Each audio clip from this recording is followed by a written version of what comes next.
Good evening and welcome to this Committee of the Whole meeting. It is Monday, September 11th at 6 p.m.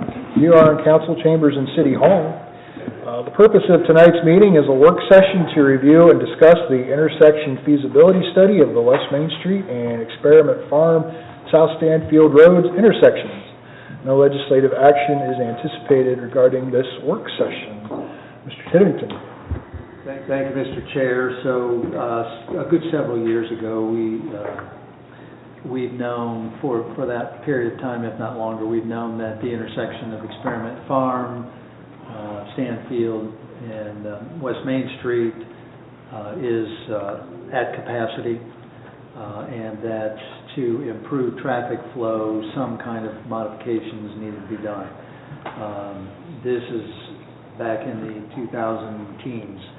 In 2020, we commissioned American Structure Point to come in, update the traffic impact study, and do an evaluation of that intersection and provide us with some design alternatives to consider.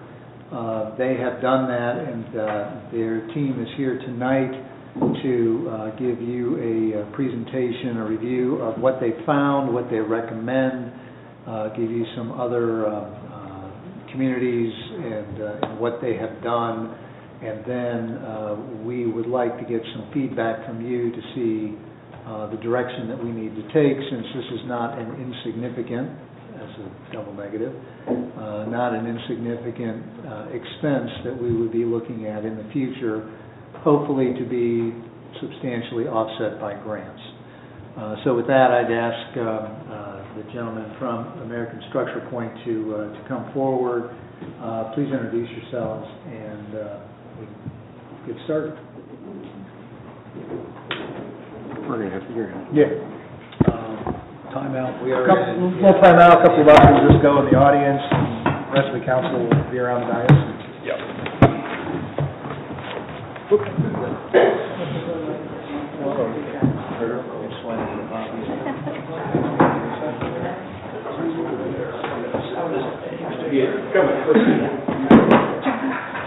Now you're leaving?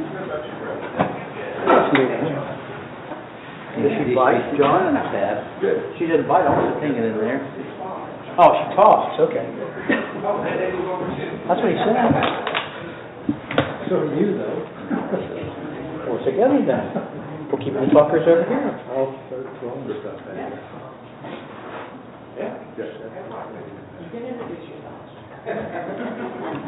Good boys. Three musketeers that we have here. Okay. I think we're all in here, so you want to introduce yourself? First, my name is Shane Morris. I'm the lead traffic engineer for the state of Ohio for American Structure Point, and presenting with me will be Tony Lenhart. He's a team leader with Structure Point for our road group.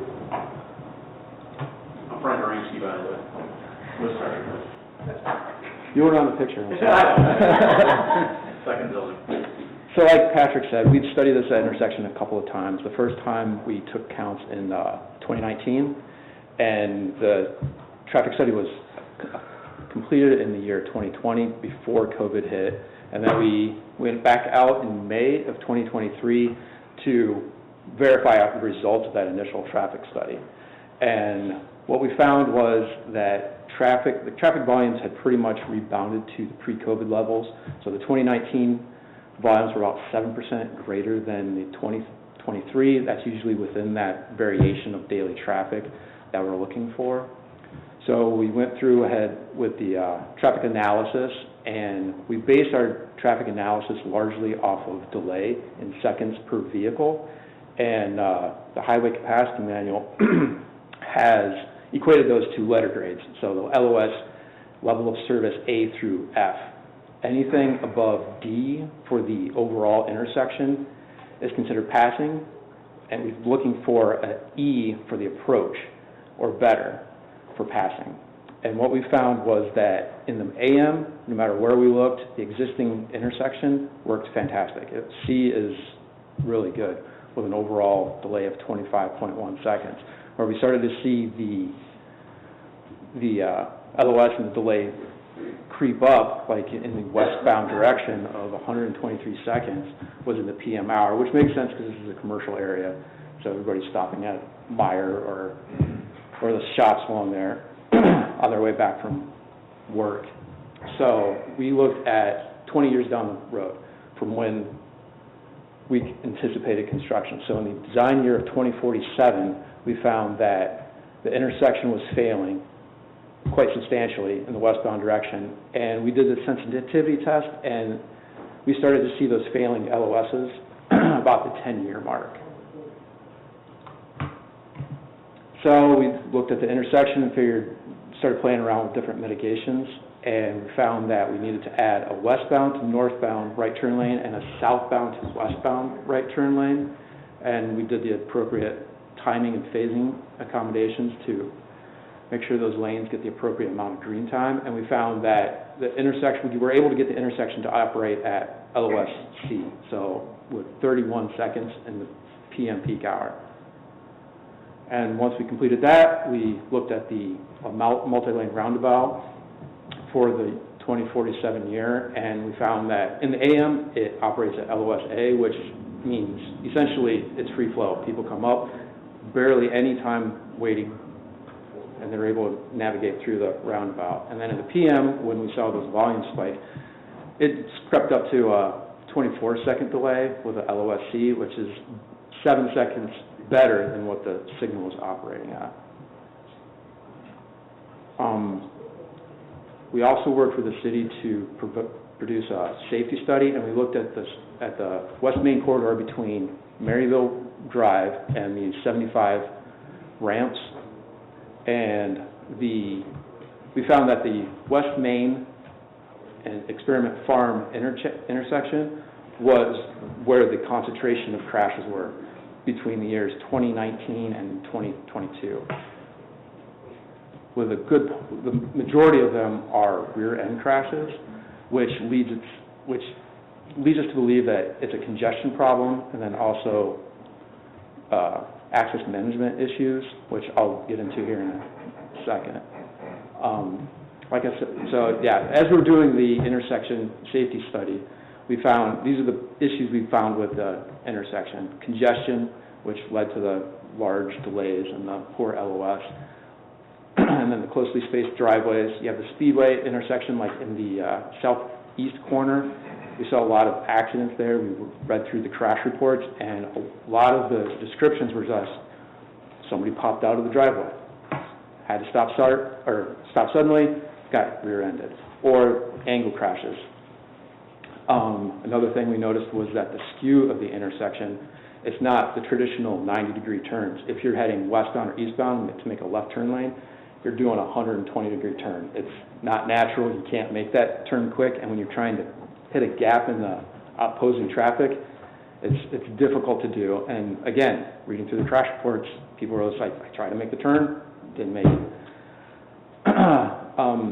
There are plans to build a bike trail on the road, and we saw that the existing condition, the existing crosswalk is approximately 100 feet long on the west leg of the intersection.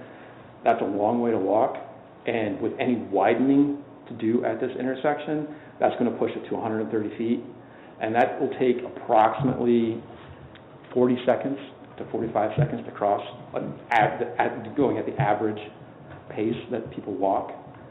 And then, again, that there's 114 crashes at this intersection in the 3 years we studied. And here is a collision diagram of those crashes. And as you can see, there's just a lot of rear ends coming into this intersection. and it was primarily the same, it was cut and paste on the crash report details. Too many cars, people popping out of driveways, and just not paying attention was unfortunately the other one. Can you highlight, go back there for a second, the areas where there's a whole bunch of white in the block of the writing, highlight, can you see what kind of accidents those are? Yeah, so all of these crashes are rear end crashes. So if you can see right here, it's kind of difficult to read, but it's this symbol right here, which is rear end, and there were so many at this intersection that we just went with one symbol and then just started stacking the text, because we just ran out of room on each one of these legs, actually. So we tried to get them as close as we could to the position of the crashes, but we had to be creative in how we actually lay them out in the intersection. Even east of the intersection, are those two kind of rear end crashes, those two big boxes east of the intersection are rear end, but maybe different directions? Yeah, so these crashes are in the westbound direction, and these crashes are coming in the eastbound direction, back towards 75. Did you break it down in AM, PM rear end crashes? We did.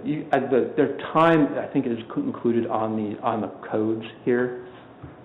But you don't normally, when you're analyzing accidents, you don't separate out. I know, but I'm asking because east-west, depending what you're doing, both times you could be driving into the sun. Yeah. Mm-hmm. Yeah. Yeah, within our safety study, there are graphs and stuff Okay. we've included in the appendices that show AM versus PM, night, dark, road conditions, precipitation conditions. So the highlights that we came up with the safety study were recommending that the roundabout in general reduces the severity and the frequency of rear-end crashes. You're not, as a roundabout works, there's continual flow of traffic through it. So instead of everybody coming to a complete stop, that people just come and they... You haven't seen our small... Yeah, We're laughing because not that you're wrong, it's just, we have one, but they don't do that. But it also reduces the severity of these crash types. And then when we construct a roundabout, there are splitter islands going into this, so we can institute some access management and turn some of those driveways that are causing issues into right in, right out only access points. So after we went through all the traffic studies, we went through the update to the traffic study, and we went through the safety study, we are recommending that a roundabout is constructed here. It operates more efficiently with lesser delays in the AM and PM peak hours. Roundabouts are just generally more future-proof. You can pump more traffic into them without having to go out and replace traffic equipment, add turn lanes. Again, it reduces the frequency and severity of rear-end and angle crashes. And then splitter islands can be used as a refuge island for that big 130-foot long crosswalk that we were talking about, so people can cross, pause, and continue on instead of walking 130 feet at 40 seconds. If you don't make it across, you'll be stuck in traffic as people are whizzing by left and right. One of the disadvantages of the signal is just the amount of pavement we need to add out there. That will be more pavement that will be needed for future maintenance and resurfacing and pavement repairs. Again, you'll need to upgrade equipment if traffic increases to a point where you cannot control it anymore, and signals do not reduce or the rear end or angle crashes. And then with that, I'm going to hand it over to Tony, and he'll fill you in on some roundabouts. Hi, I'm Tony Lenhart with the road group. I'm a team leader. We've got about 20 people in our road group. We do roundabouts throughout the state of Ohio. And just, I'm sure some of you guys are aware, but people that aren't, we'll go through just a few of the facts of what Shane was talking about lessening crashes and the severity of crashes. This is a diagram of a traditional intersection of a signalized one versus a roundabout. In a signalized intersection, you have 32 points of conflict where a vehicle in this direction would be heading, if we're looking at it with north up, this would be heading east. You have 3 potential conflict movements with each direction of traffic, as well as 16 vehicle pedestrian conflict locations as shown in the blue squares. The nature of roundabouts, everyone's moving in one direction. We're all looking left, so you only actually have 8 conflict points. You have one stream of cars coming in, and the only conflicting movement is the circulating vehicles. So you have 8 vehicle-to-vehicle conflict locations as well as 8 vehicle-to-pedestrian conflict locations. Kind of piggybacking off of what Shane had said about pedestrian walking distances, here's the two proposed renderings that we have, one for a signalized intersection and one for the multi-lane roundabout. In the signalized, you have 130 feet of crossing, which equates to about 40 seconds or so for the average pedestrian. So once you're out in traffic, you have no protection. You have to cross all the way across here. That means your signal timing is going to start, you're going to have a very small gap of when you can actually enter the intersection to be able to safely cross. So you have 130 feet on the westbound side here. You have about 101 feet on the northbound leg, about 96 feet to the refuge island here, 60 across, and another 30 to cross this bypass lane.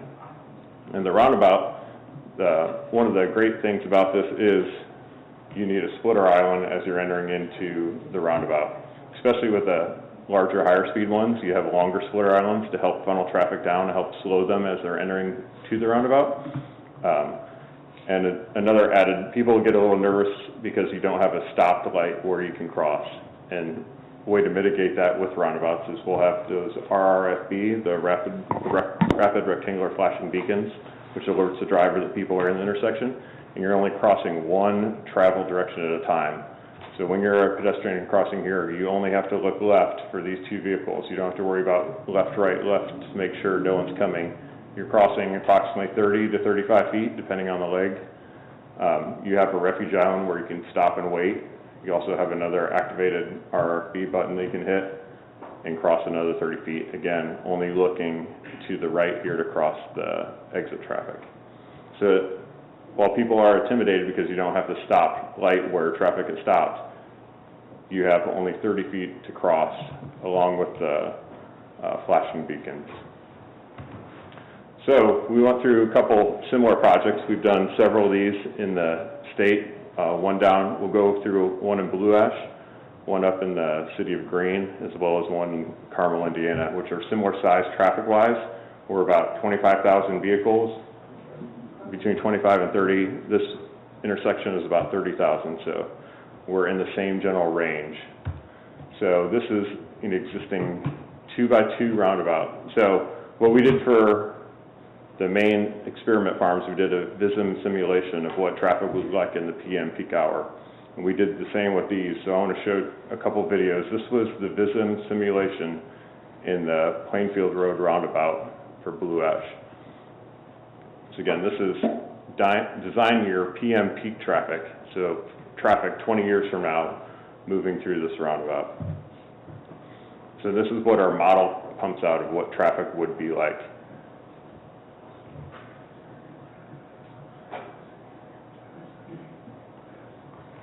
In our next slide, it actually just opened the traffic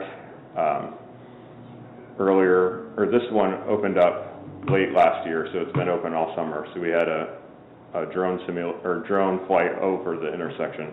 Now this is current traffic, so if we opened the roundabout today, this is similar traffic to what Main Street is. This is what traffic would look like today going through your roundabout. Yep. Yeah, there's still some driver education of when to take the gaps, but as you can see, even with that, there's not. Crossed over too. Wrong lane. Even with that, you're seeing enough gaps. If someone is more cautious to wait, there's still available gaps for them to take. And we're not saying this is the best visualization for how to properly drive a roundabout. This is just how people are currently driving them. So this next simulation is for the city of Greene. This is again another urban roundabout. This is a multi-lane as well. This is design your PM peak traffic. And this road has about 28,000 vehicles.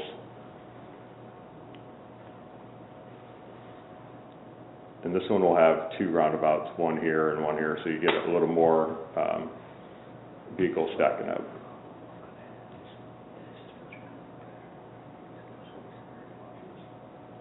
So these are more to give you an idea of what your roundabout could look like in the future. I understand.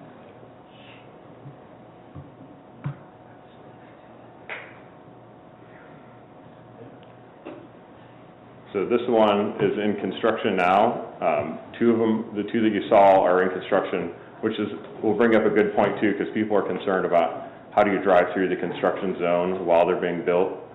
So this is how they're building half the roundabout through construction. Again, what we try to do in the maintenance of traffic phase is really reduce the left-hand turns as much as possible, because those are what are going to stop vehicles. So on the main line, we want to stop people from turning left as much as possible, but still maintaining access to business through other routes. But these are the two roundabouts in the simulation, and I'll fast forward a bit they're redoing their whole corridor, so they have similar open roundabouts that are multi-lanes, and these are how they're functioning today.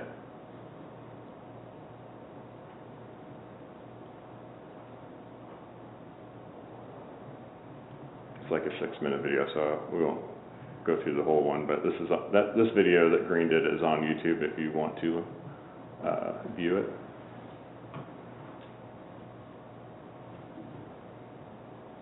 Here's just another example of a multi-lane roundabout in the community with 2 lanes and a bypass.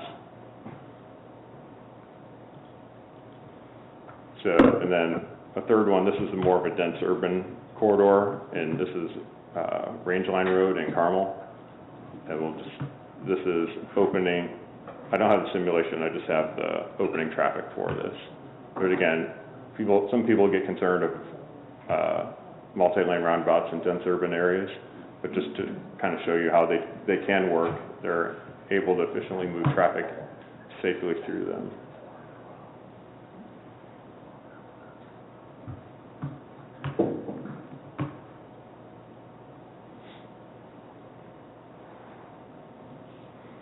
So now what you guys have been waiting for eagerly is the VISM model of the Main Street intersection.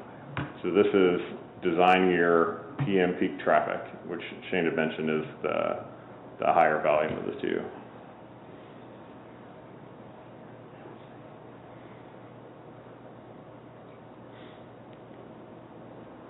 I think we had 25 seconds of delay on this one. So you see there is some stacking on the roads, but there'll be a gap and then the traffic will flush through.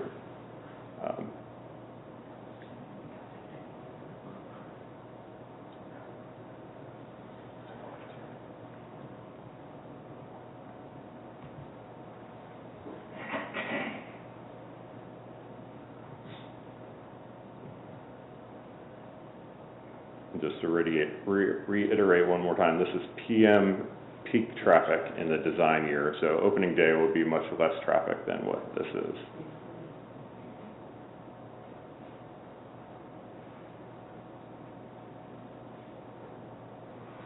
Also, we know there's some trucking in the area, so our simulation does account for the correct amount of truck traffic that's in the area, as you can see in the truck tracking through here.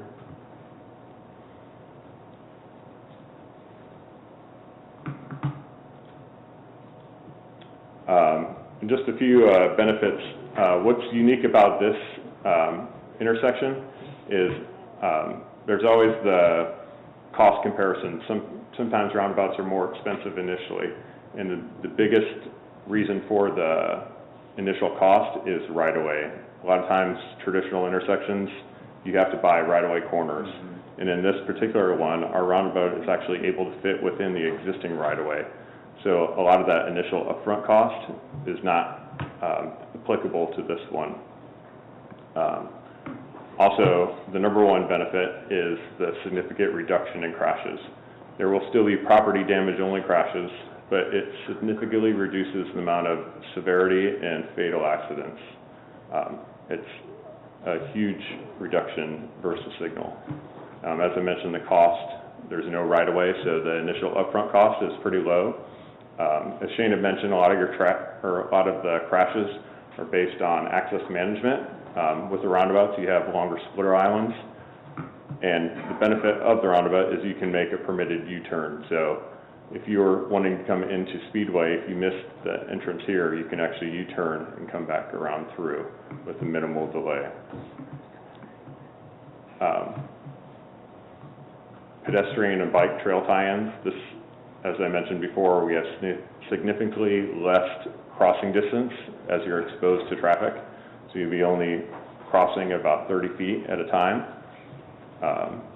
Minimal future maintenance costs. With signals, you have the upfront initial signal costs, but then you also have yearly maintenance costs, as well as incidents if there's power outages, you have traffic, or you need people to come out and fix, repair any equipment failures you have to go through. What we don't do is both roundabout and signal need lighting, both roundabout and signal have pavement costs, so we took those out of consideration. Just overall signal maintenance cost is much higher, or obviously non-existent with the roundabout. Also minimizes user delay costs for the traveling public. As Shane had mentioned, there's a longer delay with signals, and the way ODOT calculates that is they assign a dollar value for the amount of time you're waiting in traffic. And actually, over the course of this 20-year design, it would be a $10 million savings in delayed user costs for the traveling public between pedestrians and your commercial traffic. I guess with that that's kind of the recap of our report, as well as some of our roundabout talking points, but I'll let Jill talk about the next steps. Thanks. Yeah, so they kind of said, if we go forward with anything, these are the next steps for them. But really, like Patrick had mentioned at the beginning of the presentation, we're definitely opening it up to questions, but kind of where staff is looking to go in the future is that there is something that needs to be done with this intersection. And so to get direction from council to say which direction, and then we plan to apply for potential funding this fall to assist with the payment of any project that we proceed forward with. So with that, I think really, the next thing is questions, so I'm not sure how many.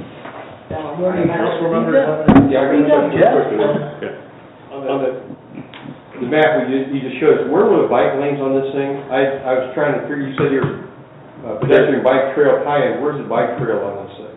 These would be Because our complete street policy says that the bikes are supposed to be share the road at this particular point on West Main Street. So what we actually started and set up as a part of South Sanfield Phase 1 project that just got completed is that we put a wider sidewalk shared use path on the west side. And so we plan to bring that up. Now, I'm not sure what we plan on doing in the intersection at this location at this point, because we are just in the study phase, whether we're reincorporating the bikes into the street before here, or if we're keeping them off and putting them on the road. There are struggles west of here to get over 75 because the bridge isn't wide enough, which is owned by ODOT. But we had envisioned potentially keeping them off the road if they were going north on Experiment Farm. But the problem is east-west on Main Street. I mean, as far as bikes, that was my question, is that, you showed all cars and stuff like that, but essentially, under our complete street policy that was actually designed by Mrs. Rhodes, she essentially said that, the bikes are to share the road from downtown Troy, the Fountain, all the way out to Washington Road, which is the next major intersection to the west. And so how does that impact this, or is there a possibility of adding a bike trail to this thing on both sides of the street, or what? So typically on roads like this, if you have a bike lane on the road, we'll have its own dedicated bike lane coming up to the roundabout, and then you can make a decision at that point where we'd have a tie-off where you can exit the road onto a multi-use path to circulate if you aren't comfortable riding your bike through the roundabout. Or as a bicycle user, you have the right to be in the lane and drive-through traffic as you would 45 miles an hour. through the roundabouts, you lower. Well, the street speed out there is 45 miles an hour. Correct, and then the nature of roundabouts is they slow traffic down to 15. go, yes. So, as the point of these, the point of the entry curves here is to help slow down traffic as well as the splitter islands. They help create a funneling effect to slow you down too, because you're coming to a yield condition you're not just blowing straight through the roundabout. You have to physically slow down to navigate the curves, come to a yield condition, and then go through. Right.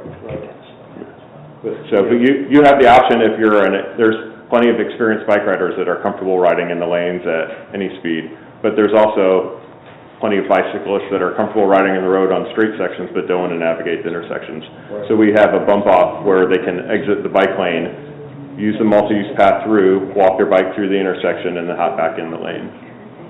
And Mr. Schilling, But to your, part of the comp plan update will include an update to the complete streets as part of the transportation improvement plan. Right. So based on what we've been able to accomplish in phase one, what we expect we'll be able to do in phase two, and then all the way out here, that will all be incorporated into a new updated complete streets policy. So that'll all play, and the timing here works with the comp plan. Okay.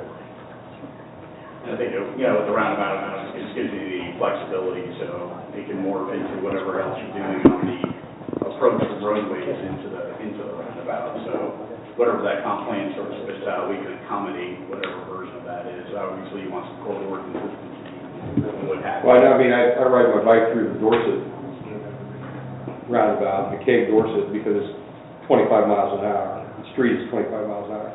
Like I say, again, out here it's 40. Until you get into the roundabout area. And then once you leave the roundabout area, again, it's supposed to be 40 miles an hour, except for the traffic lights. It's, as much as you get going, out there. So I was just wondering because we're redesigning this, we could also incorporate a separate, bike recreational trail type of program into this thing so that, people who live out on the west end may actually have a chance to get downtown without having to get into a vehicle. The crosswalks that are there, is that the current location of them, or did we move them back slightly? The 130 feet you gotta get across. Are they, huh? Apparently do, yeah, but. We have some. I don't see anybody walk across them. so. Crazies are gonna hop around, You can, I have the aerial image underneath where you can kind of see through, but yeah, and then people from the hotels they'll walk across to, Walmart, absolutely, they walk across, and then there's, On the 96, but they're not walking the 130. No, they do, they walk across that way to get to the gas station there and buy stuff out of the gas station. Not a whole lot, I agree. Yeah. So with this, they're just probably back just a little bit from what they are on the other side? Yeah, you can kind of see on the north and northbound, it's definitely pushed back a little bit. It's back here at the corner of the... Yeah. Again, these are all preliminary. Once we get into detailed design, it'll be, designed more thoroughly. This is kind of the conceptual plan that we have. What is the expected speed through here? Is it final down, there are different numbers, 15 and 45? Well, so depending on multi-lane roundabouts, the circulating speed is controlled by the interior diameter. So you have what we call the R1 entry speed. That's your first entry curve coming in. Those on multi-lane roundabouts need to be at 30 miles per hour. And then you have a circulating speed, which tends to be in that 15 to 20 mile per hour range. And then you have your exit speed, R3, which comes out, which a lot of times the curve itself doesn't control. It's the distance from your 15 to 20 mile per hour circulating speed to your crosswalk, because you can only physically accelerate so fast to get to that crosswalk. So, but there's, in roundabout design, there's speed consistency you want to follow. You want to be within that 10 to 15 mile per hour range between curves. So you don't want to have a 45 mile per hour curve coming into a 15 mile per hour circulating speed. So you have these chicanes or entry width radii that kind of slow you down along with the splitter island and the curb. They kind of create that funneling effect where you were kind of open wider and you're kind of feeling like you're getting pinched.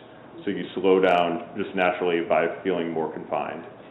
And that's kind of the design of the roundabout, is to slow you down that way.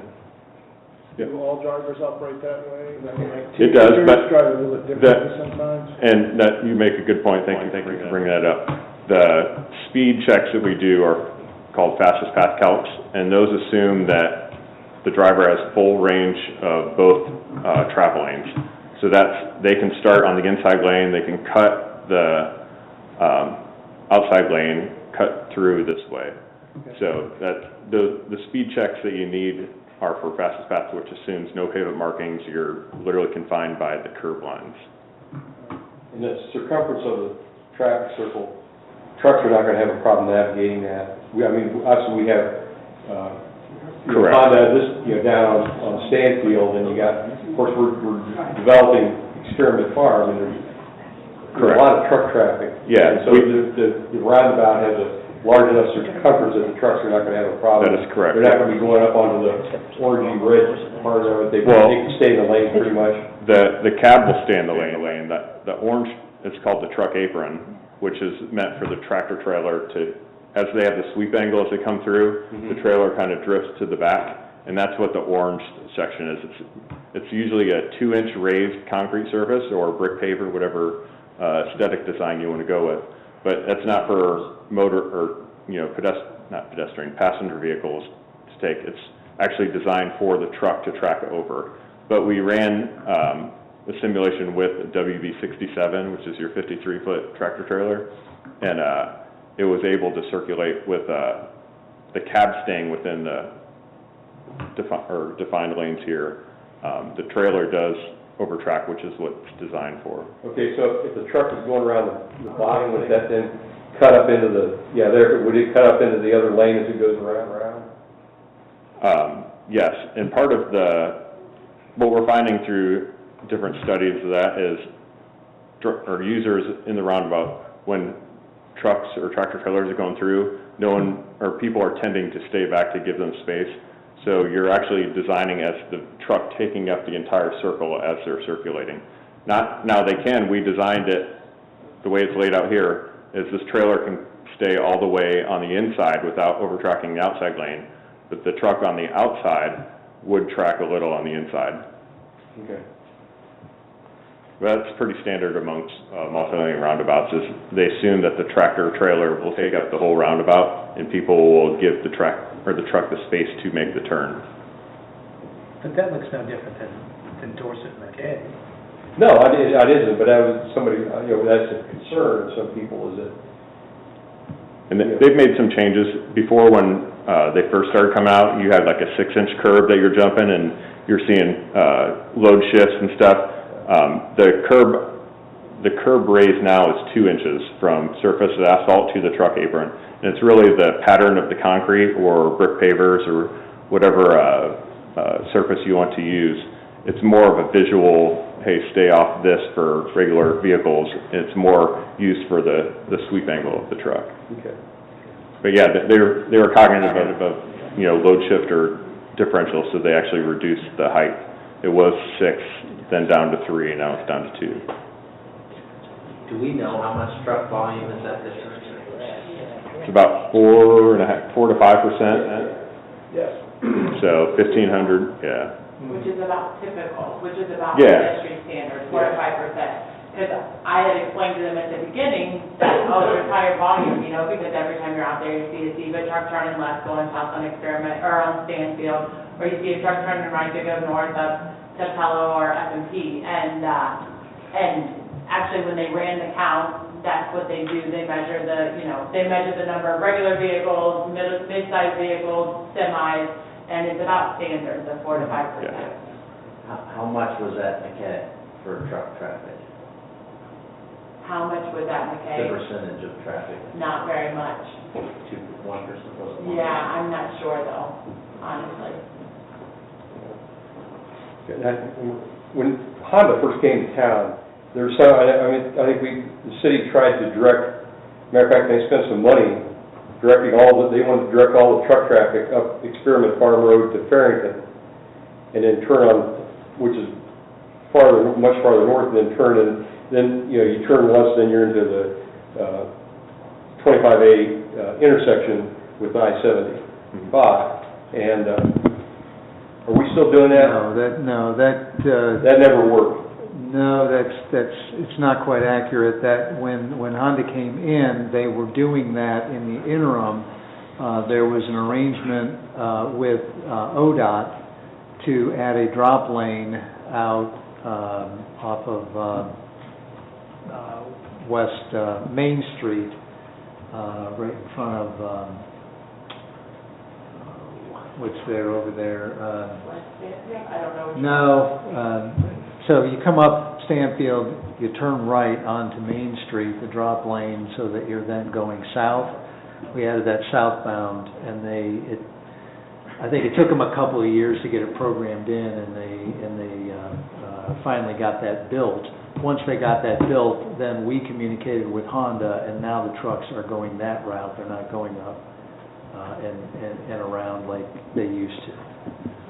So they have significantly reduced that. And then we added some more asphalt on some, in the interchange areas on we being ODOT as part of that project, and since. So the Farrington Road interchange is really, we spent some money up there, it's not being used at all. Okay. Okay, just curious. We didn't spend that money. Taxpayers spent that money. Well, ODOT made some improvements to it, but it's never been considered. If you're talking about the one north of the hospital, it's not really what you call a full service interchange anyway. I have a more general question for broad-based. As traffic engineers, when he's on object factoring in flow of traffic safety, would you design your city with roundabouts? Every intersection? Absolutely. And not saying as a roundabout designer, just as a general motorist, it's a safer intersection, especially when you have, you come up. That's the drop lane. The benefit is when you come up to a signalized intersection that there's no traffic on the main line, you have to sit and wait for that red light to turn, especially when you're going left, and that causes driver angst, or nothing worse than sitting in a light and you don't see any opposing traffic, but you have a red light and you have to wait. Part of that also is it's safer. You're going at slower speeds. You're going at everyone's kind of moving in the same direction. When I come to the roundabout, I only have to look left. I don't have to look both directions if I want to make a left turn. I'm coming up, I'm looking left, make sure I have a gap, and then I go through. I think they're proven to move traffic much more efficiently. We have a couple areas in Columbus where we have long corridors of signalized intersections, and they replaced them with roundabouts, and there used to be backups for miles in the PM peak, and now it's just moving traffic. You're sitting maybe 3 or 4 car lengths as opposed to a quarter mile at each intersection. Some of the problems I think we hear or see with the roundabouts are part of driver behavior. Do you have any kind of information or study that once you start adding more and more roundabouts, vegetation just grows rapidly because, now there's just more chances for people to interact with them and grow their vegetation? Yeah, definitely. There's as more roundabouts are being constructed and they're more prevalent in the states, you're seeing better driver usability, I guess. Yeah, just comfortability with it. You come up to it, it's not just like, what the hell's going on? It's like, oh, I get it. You go around. And actually, as part of the engineering analysis, the more roundabouts you have in a community, they factor in the it's one of the environmental constraints of where people are more familiar with roundabouts, so you're actually able to get even more traffic through. So, yeah. Just get comfortable establishing what that gap is needed for you to enter a roundabout, so as you get more comfortable, you can get in there and be safe still, so it really squeezes a lot more capacity. So what we're looking at is 2047, you're saying that we're going to have some problem with based on the study, that there's some problem with this interchange.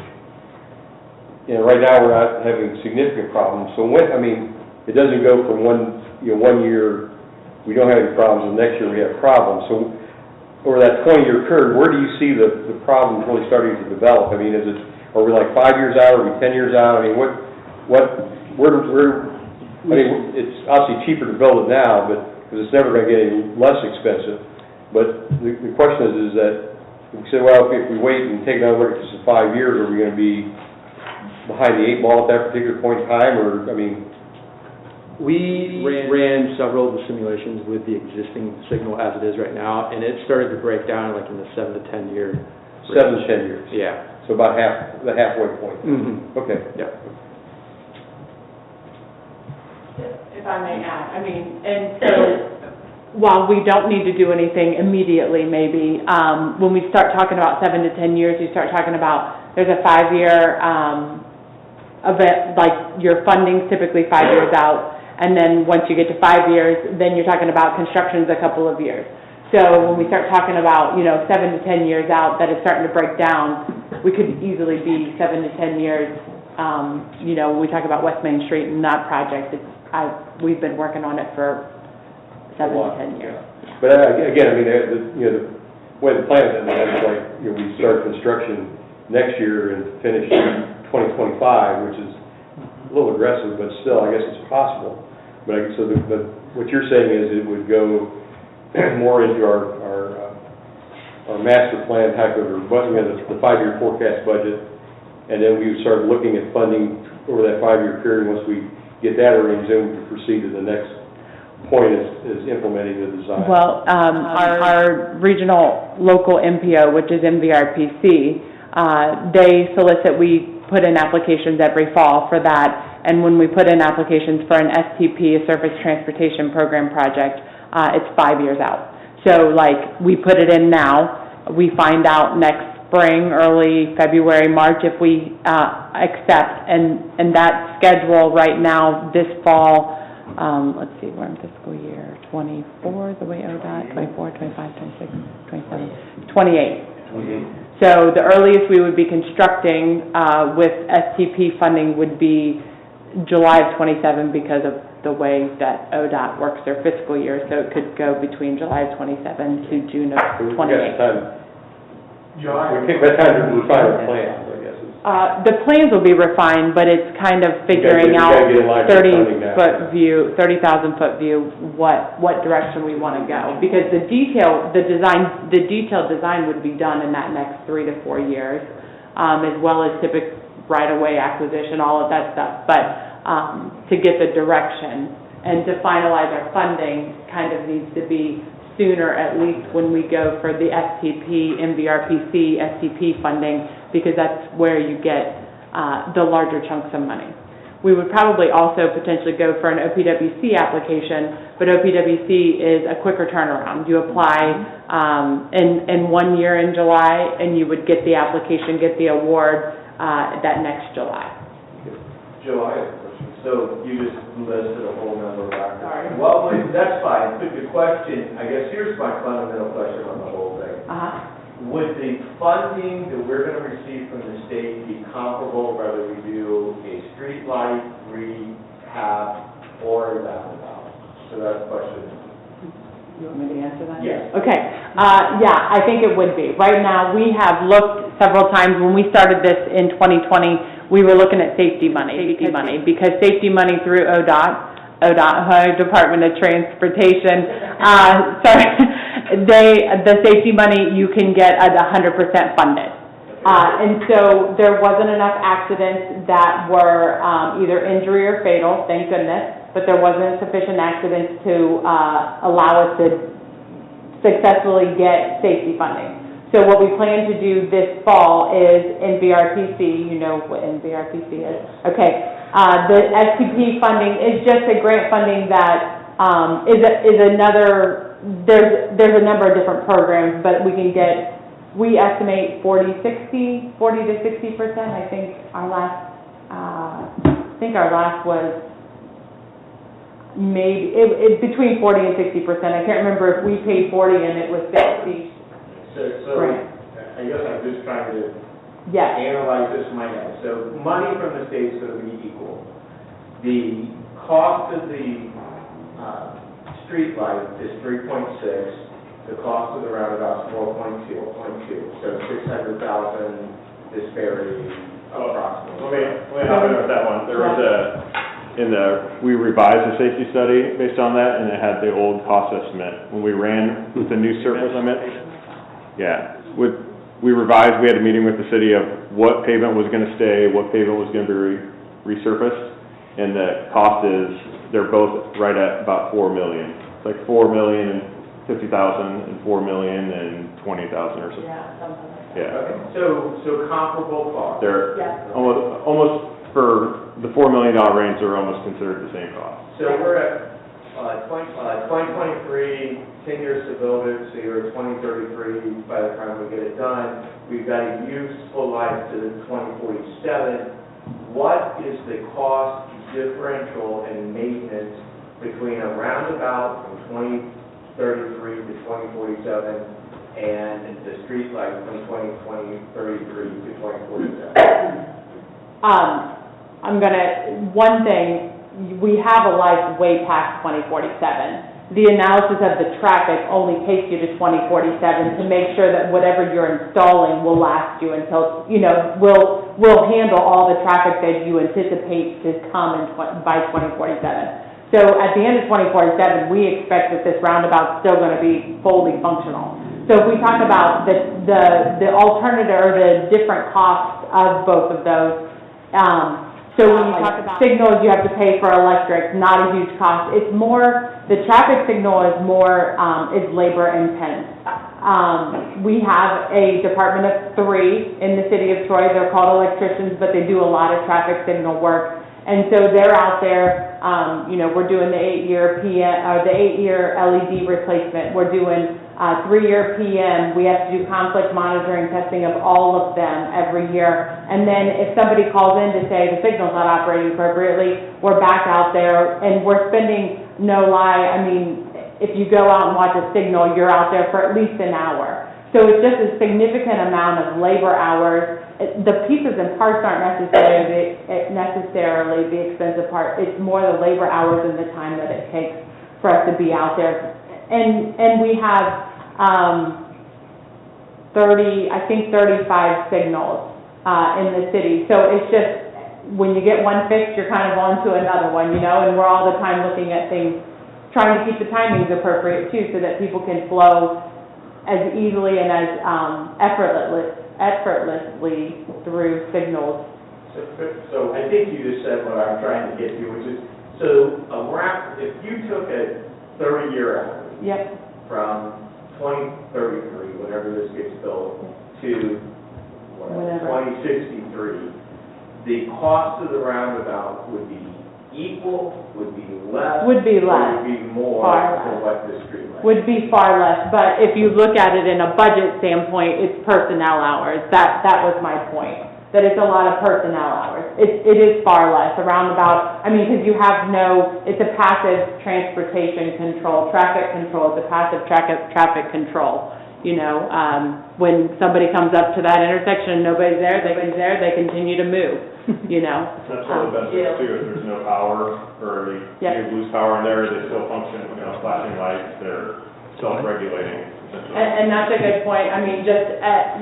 While probably most council people don't know this, we have mobile generators. So whenever a traffic signal does go out, the electrical department's out there, they're hooking up the mobile generator. They may stay in, they may go home, they may come back, depending on how quickly the electric gets that hooked back up. And if you don't have a mobile generator, then you have a permanent generator, which is more of a CI, capital improvement cost. So, I want to follow on that and make sure I understand what you're saying. Yeah. When you're for funding, you don't anticipate the design choice affecting funding coming through, or do you? It'll affect it. I would say maybe, there's maybe a couple, there's about 15, 20 questions that you're answering, and there may be a couple points if it's not as high of a safety, it's not solving a safety problem, we might lose a couple points. If it's not, the roundabout would be the safest.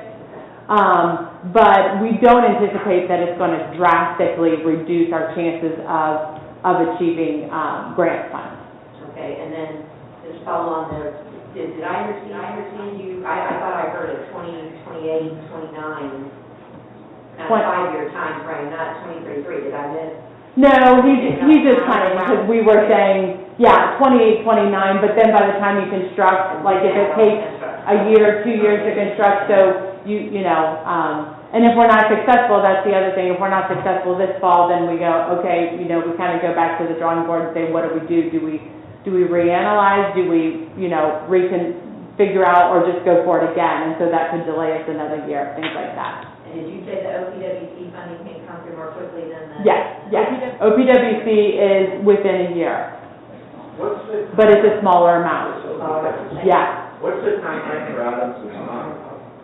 What's the time range for Adams and Sons? When would that work? We'll go under design year, and so we didn't want that to be under construction at the same time as West Main Street, and so and then Elm Street, we're also resurfacing and doing a little bit of work at Elm Street, so we'll go to design next year for construction to go out to bid either late 24, early 25. So that should be completed around 2027, 28? It'll be probably earlier than that. It's a smaller roundabout. That's a single lane roundabout, you know, definitely just to take that peak volume of all of the events that are out there and surround that area. So to Mr. Whitten's comment, then we would have another example of educational experience that we could have for, because you would have one on North End, one on South End. Obviously, we've had one for years in the middle of town. Yeah, I think, yeah. So am I correct, the main benefit of a roundabout to me looks like it's a safety issue because you're eliminating these left turns and it reduces, I guess, backup traffic, which can cause a lot more issues. Correct? As well as reduce, like you said, pedestrian crossing, exposure to traffic, yeah. Yes. Any other questions? From the audience? I had a quick question. You referenced in your presentation a lot of access management issues. Is that something that we can fix immediately with some of the right in, right out, or do you have to have the island configuration to make that happen? Well, just as an example, when McDonald's was rebuilt, I know it's not here, but when McDonald's was rebuilt in 2013, 2014, it was supposed to be a right-in, right-out from day one. And so while there's arrows painted there, right-in, right-out, I believe there was even at one time a pork chop there.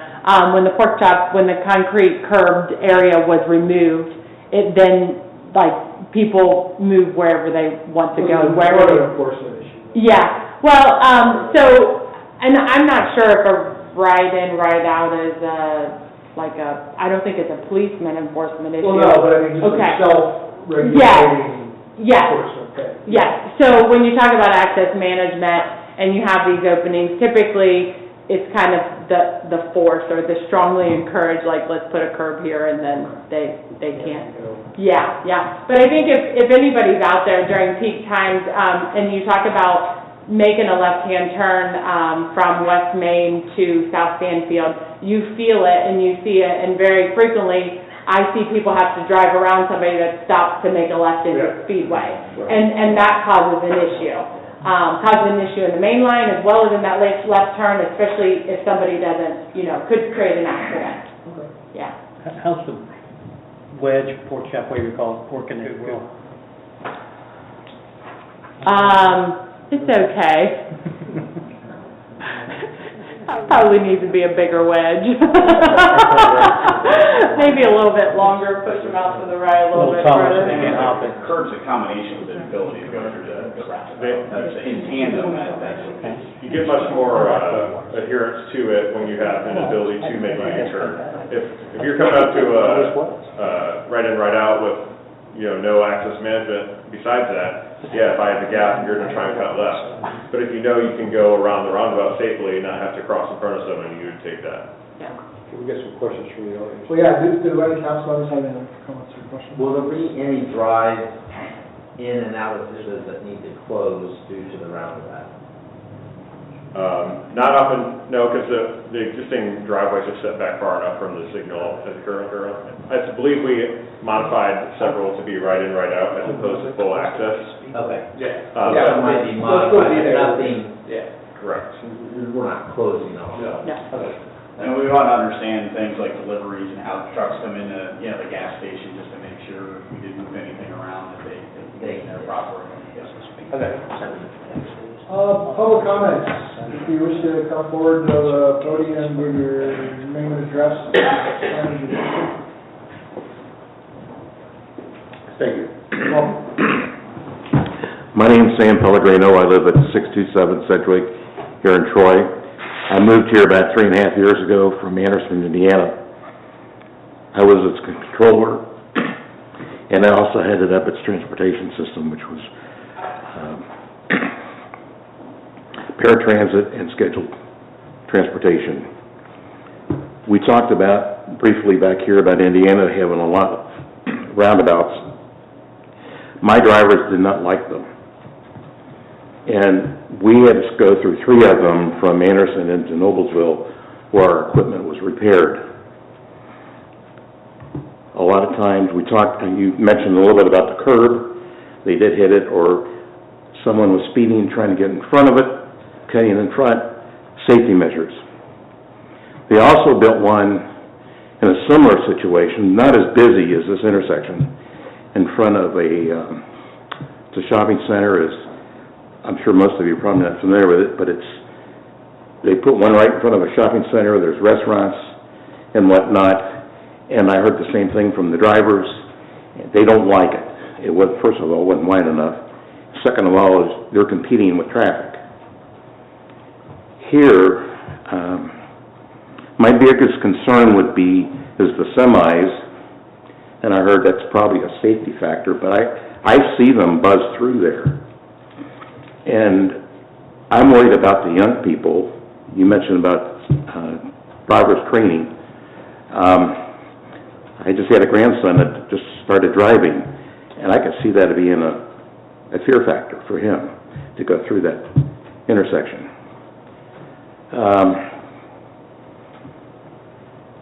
I believe the signalized intersection, although you indicated there probably more income and then more expense, but I think that would be better and safer than the roundabout.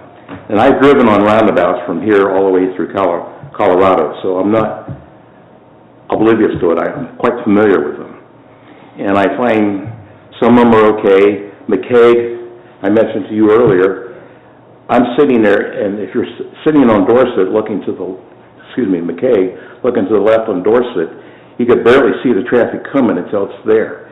And a lot of them don't stop. They just keep coming on, and I could see an accident ready to happen. The other item I saw, again, going Dorset, going south, someone turned left to go on McCaig. That actually happened. So if someone was coming in the other direction, there was an accident. So, yeah, you can't regulate stupidity, but stupidity creates trouble and a health, safety concern, especially for young people who are not familiar with it. I am not a proponent for that. I've lived through it. I spent a lot of time talking to our drivers about it. They don't like it. It's too much competition getting in there. And I see it as a safety factor, especially for the young drivers. And you're going to have a lot of young people working around there because they go to the restaurants and Myers and all that other. So I don't know if anyone's asked the retail outlets there how it would work. Are they in favor of it? But I could see that being a problem, especially for the young people. I do have a question for you, Mr. Pellegrino. You said you ran a paratransit operation. Yes. What kind of buses? Were these full-size buses? Were these more like the CXC buses? What you have here for Miami County is what we had for paratransit, but our scheduled routes were bigger. Yes.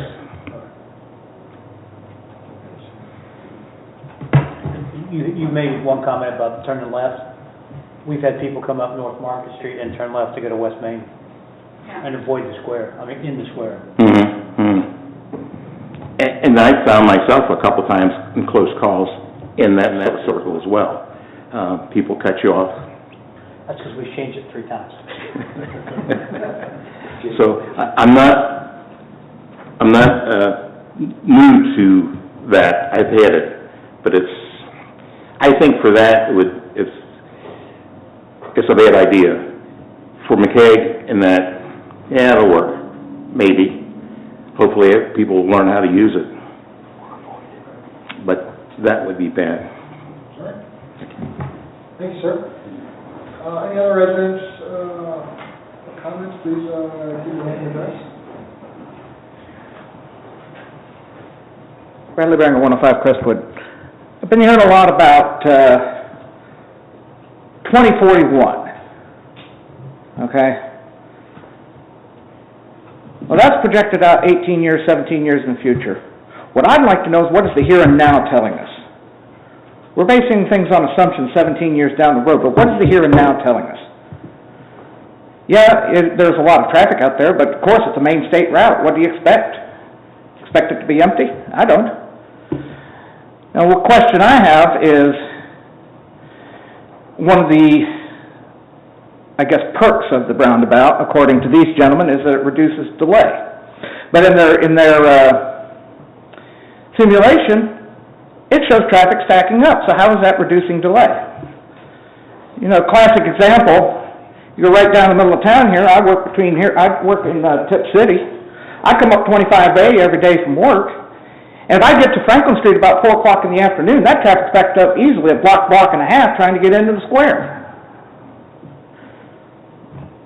That's delay.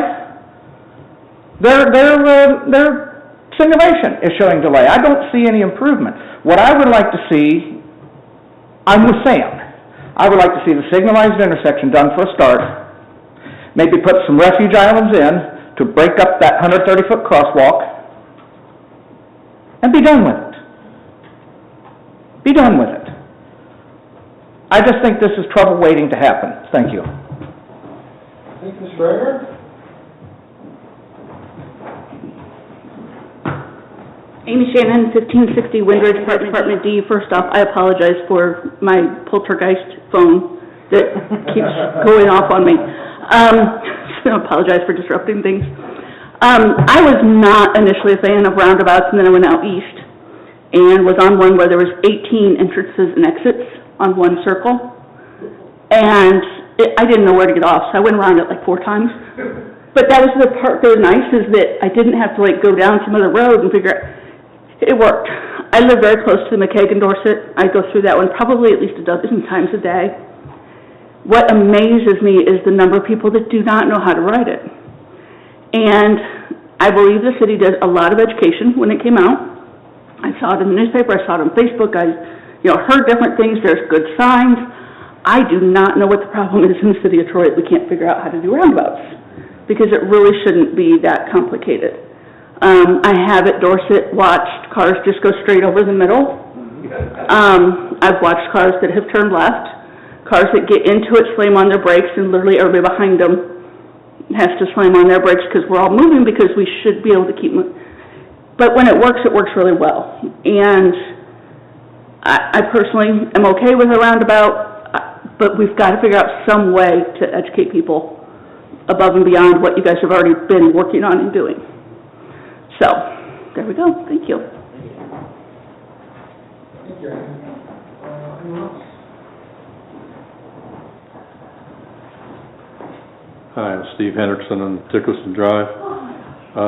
At my age, I don't care what happens to this thing in 2047. If I'm still around, I'm going to stand in the middle and wave to everybody, okay? I got a question for you. Are the streets and the highways coming together here, are they going to have to be widened to accommodate the roundabout? Or is the existing width of the roads adequate to support the roundabout? The road will actually it'll kind of be relocated. So if you see, it'll be kind of reorientated, relocated. Like right here, this dark area right here, like here's the existing curb. See that? I'm trying to grow up and down for you. This is the existing curb, and so like this is grass right now, right outside of Chick-fil-A.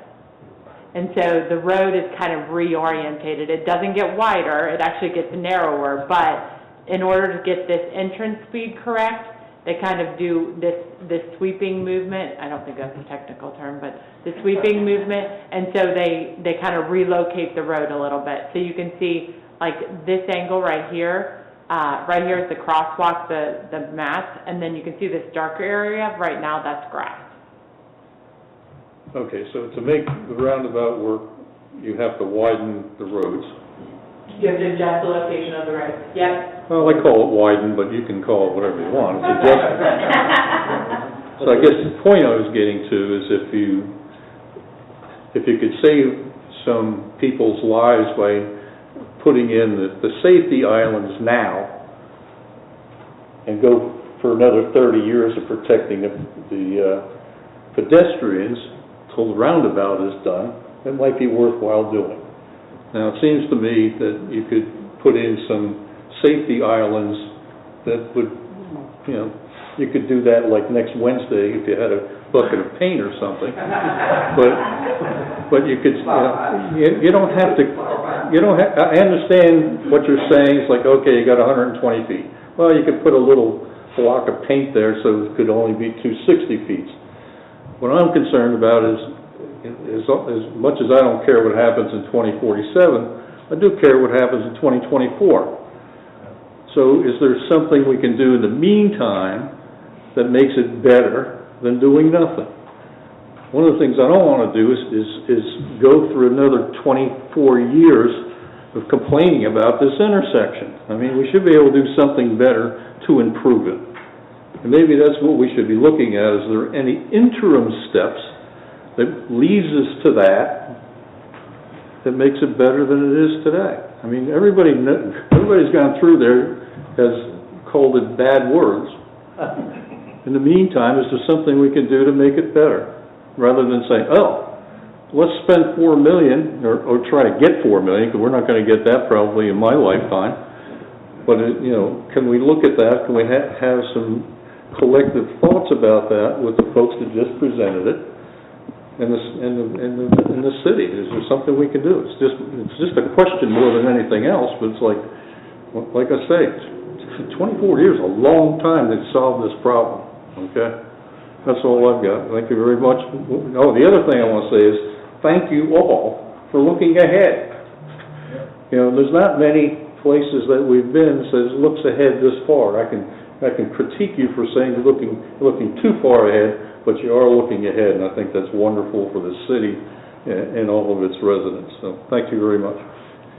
So, Mr. Chair, just to kind of address that, since it's come up a couple of times, and Jill and Structure Point can maybe back me up, but we are having capacity issues right now, okay? We are looking out to project. We use the 2047 I'll go back to that. threshold.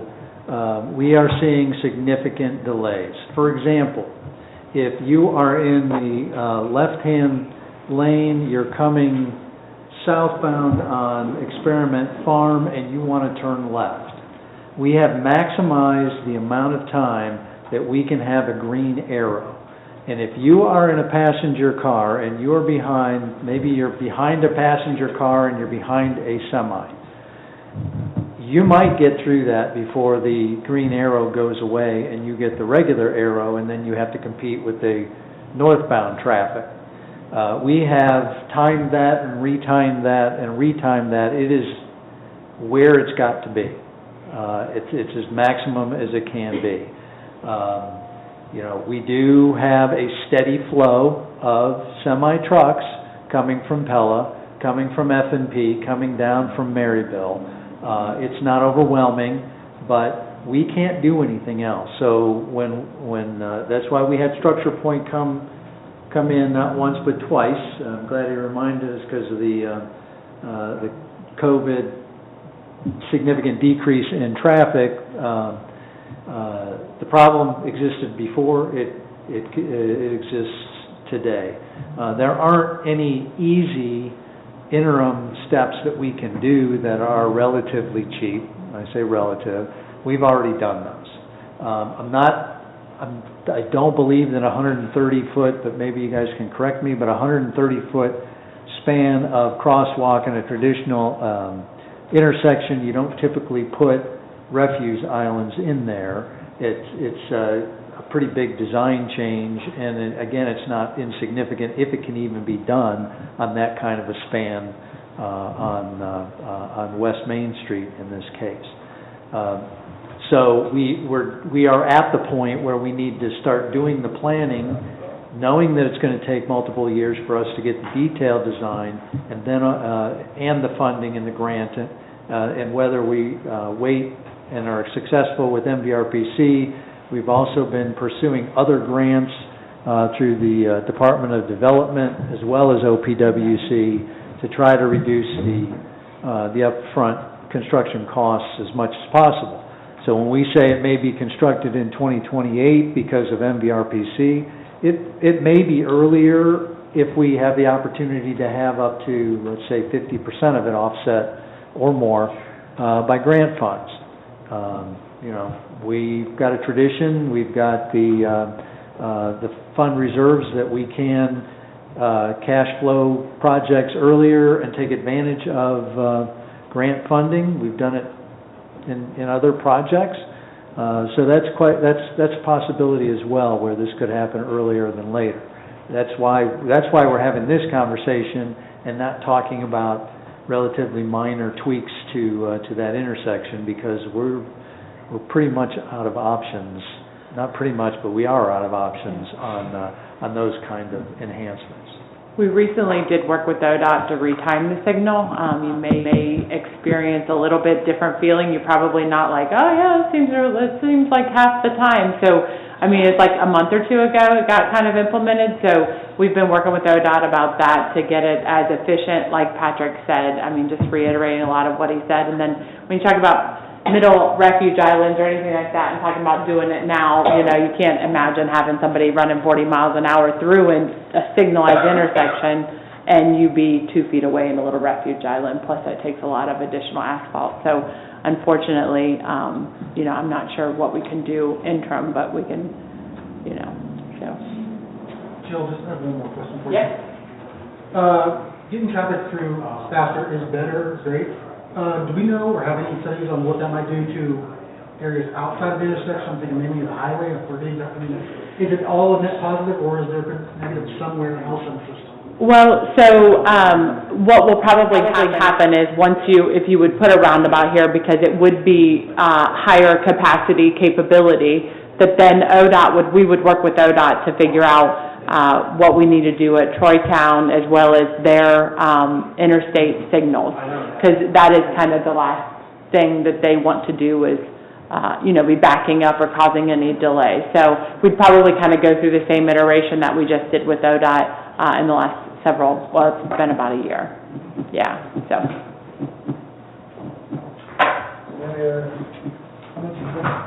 Is this area tipped as well? I'm sorry? Is this intersection tipped? Yes, it is. Okay. Yeah. So we'll be able to use some of that funding for that as well. Fund balance. We referenced the comprehensive plan earlier. Will roundabouts be addressed in the plan on possible other intersections in the future throughout the community? Well, that's an excellent question, Mr. Lutz, and it's a great setup because American Structure Point happens to be the firm that's going to be doing the comprehensive plan. I'm putting these guys on the spot, even though I know they have very little to do with the comprehensive plan, but we can make sure that where it's possible, we will have that as part of the conversation. The only reason I bring it up is because I think if you'd ask residents, they'd say, yeah, this intersection is a problem, but there's probably other intersections in town that are more problematic. And this could be a remedy to that situation in those particular intersections. And we have that discussion frequently when we talk about other intersections as well. Would a roundabout work here? Would it work there? And that's part of every conversation that we have. My second question is there ever a point where the roundabout there's just too much capacity for a roundabout? And what is the remedy to that situation? Do we ever think that'll happen here? Too much capacity, meaning we Too built much around. traffic going into the roundabout. And then will that ever happen here? 60,000 cars are going through. Well, I mean, I guess it can, to Shane's point earlier in the discussion, this is built with, 2047 in mind? 2047, yeah. But a roundabout just allows for that additional capacity above and beyond what a standard intersection, and since both the standard intersection and the roundabout both use that same set of data, we would anticipate that a roundabout would, I won't say significantly, but would outlast a standard intersection as loads increase and capacity decreases because the You could car. go as loud as putting in like a continuous flow intersection, things like that, and you think a roundabout's bad. Like One of Austin, those is just like. Austin It's Landing. mind-blowing, yeah. You mean like Austin Landing? Well, like, Yeah. the one in Dublin north is 270 on Yeah. High Street, and things like, Yeah. you know, they got I don't know that you we, get that into that tunnel and zoom. Zip through. yeah, I hope we don't get to that. But that's what wrong with that, Yeah, but, yeah, roundabouts do max out with capacity, but this one isn't anywhere near that. It would take a significant bump in the volumes, like double almost, for it to really start to fail in the 2047 year. But the standard intersection would fail also at that point. Yeah. You're failing at that. Yeah. Any other comments or questions? Can I Oh, make yes. one? Just because we have a table up here, and the 95th percentile queue length, those are kind of important lengths. I mean, he went through the level of service and the delay, but when you look at like West Main Experiment Farm and you're westbound and the 624 feet, 95th percent queue length, that pretty much puts you pretty close to Troy Town. So if you're out there during peak PM, which, I mean, I drive through here during peak PM, I think like Troy Town, I think it's about 1,000 feet, but it gets you pretty close to there. That, you know, if there's any driver or anybody driving slow, you're pretty much slowed down all the way to Troy Town, and that's without improvement. And I feel like you feel that even today, that there's a delay, and sometimes you feel like you can't get over the interstate through Troy Town and through Experiment Farm if you're out there during peak. Thank you. And Mr. Schilling, I think you mentioned delays earlier that, well, you know, we're always going to have them. You mentioned something along those lines, but at the beginning of their presentation, I think the comparison between roundabout and standard, there was a reduction of 7 seconds in delays. 7 seconds may not seem like a lot, but I would bet, Mr. Hendrickson, that 7 seconds might provoke some of the lip reading that you might see from people that are having to sit there that extra 7 seconds. Probably myself. Okay. If there's no other comments or questions, thank you all for attending. We really appreciate it. Thank you, consultants, for being here. Do we have any input from, we need to know, should we continue to look in this direction, pursue the grants, look at the design, the next step, because we are seeing the budget discussions in another 2 months, coming up quick. Not hearing objections to that, we, of course, will be available for additional questions. We can put the presentation on the web, on our website, so that folks can see it and provide us with feedback if they'd like to. Well, I think one of the concerns that we've heard from multiple people tonight is that it's just hard to do, it's public education. It's just giving people the right information on how to navigate these things, so we don't have people going left when they should be going right, or going straight ahead when they need to make a turn. I don't know how you fix that, but it's something that we should put a little more effort into it. And we can do that. I would think we'd want to continue to look at this thing, and start to make some plans, because as I say, living out there, it's, at times, like I say, again, you want to head west on, West Main Street, and you're looking all the way down the traffic light, and there's cars, and like I say, then you got, people try to turn into the speedway, and so, yeah, it's, we need to help the flow, and I spent a lot of time in Indiana, around Noblesville and Fishers in that area, and, the roundabouts are popping up just like weeds, they all work. Carmel has 160, something like 160. Yeah, so that, They even have a map on their website. you drive around that area, you're in the roundabouts all the time, and they work, and, so it's, yeah, it makes a lot of sense, it really does. How about your biking on those intersections? You ever ride your bike out that? The only one I ride in is the Dorset, okay, but, like I say, again, I'm not crazy enough to be on West Main Street with a bike. It just,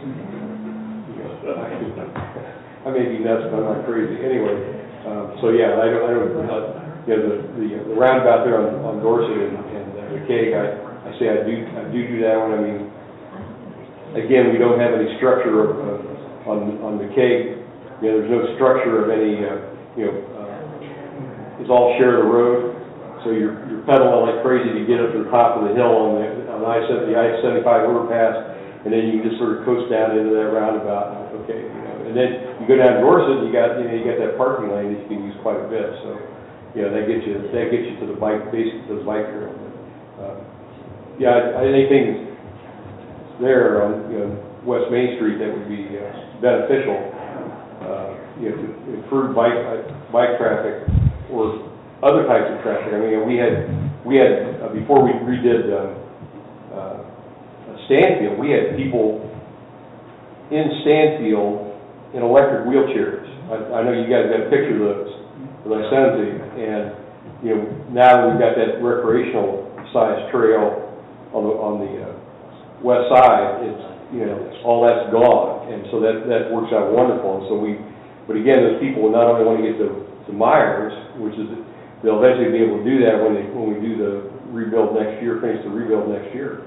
But, again, they want to get across the street and go to Walmart, okay? And so, again, they can't take an electric wheelchair 130 feet across West Main Street. So we need some way to help these people get where they want to go, because they don't drive vehicles. They want to get someplace, and they can with what they've got, but they need help.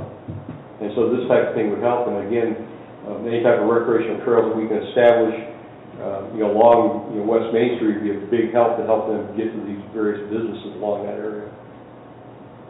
So. Is that helpful? Thank you. Okay, no other comments, we'll stand adjourned. Thank you for attending. Have a safe trip home.